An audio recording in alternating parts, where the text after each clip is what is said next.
This is the story of Laquan McDonald, a name that would shake the city of Chicago and reveal some deep cracks in the system.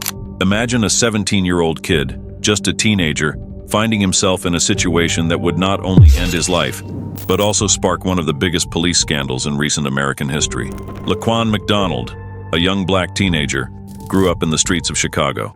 Like many kids in rough neighborhoods, his life wasn't easy.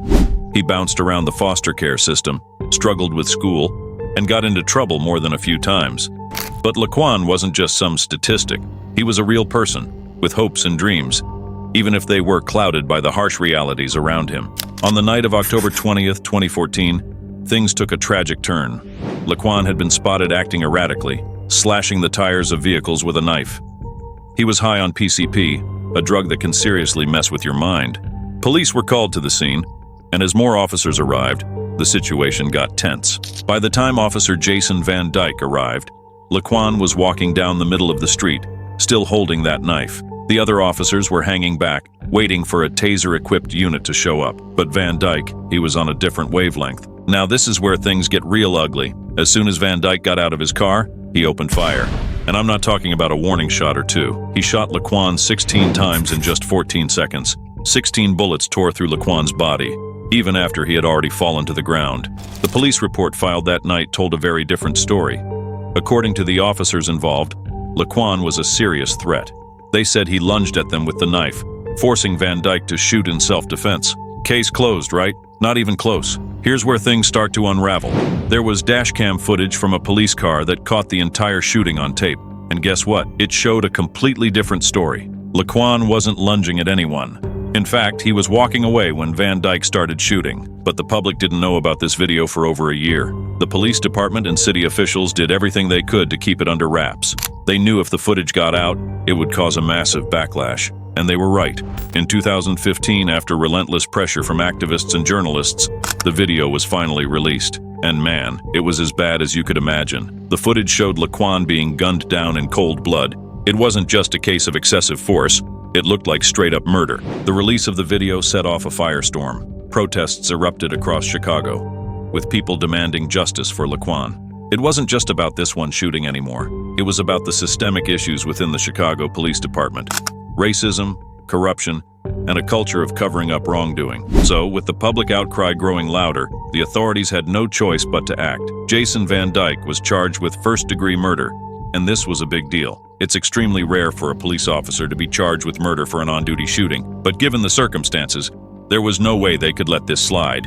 The trial was intense. The defense argued that Van Dyke was acting in self-defense, that he genuinely believed Laquan was a threat, but the prosecution had that damning video on their side. They argued that Van Dyke wasn't just wrong, he was criminally wrong. In 2018, after years of legal battles and delays, the jury finally delivered their verdict.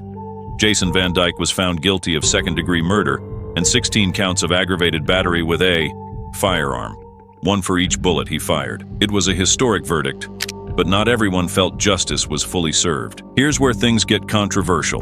Van Dyke was sentenced to just under 7 years in prison. 7 years for taking a young man's life in such a brutal way. Many people felt this sentence was way too light, especially considering the gravity of the crime.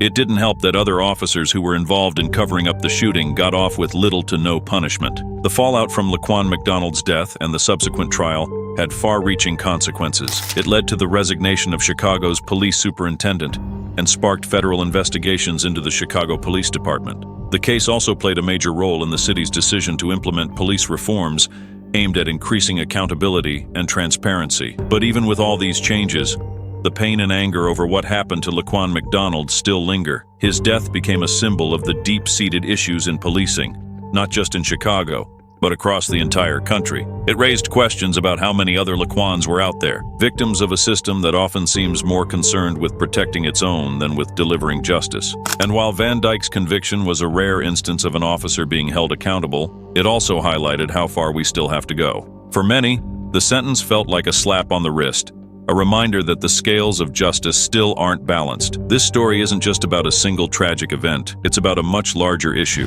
It's about the fight for justice in a system that often seems rigged against the very people it's supposed to protect. It's about the need for real change, not just in the way police officers are trained, but in the way we, as a society, view and value black lives. Laquan McDonald should have been just another kid trying to make it in a tough world. Instead, his name will forever be tied to one of the most egregious cases of police violence in recent memory. And while his story is tragic, it's also a reminder of the power of truth and the importance of holding those in power accountable. So, that's the story of Laquan McDonald, a story that started with a teenager walking down a street and ended with a city being forced to confront its darkest secrets. A story that, for better or worse, will continue to be a touchstone in the ongoing struggle for justice and equality in America.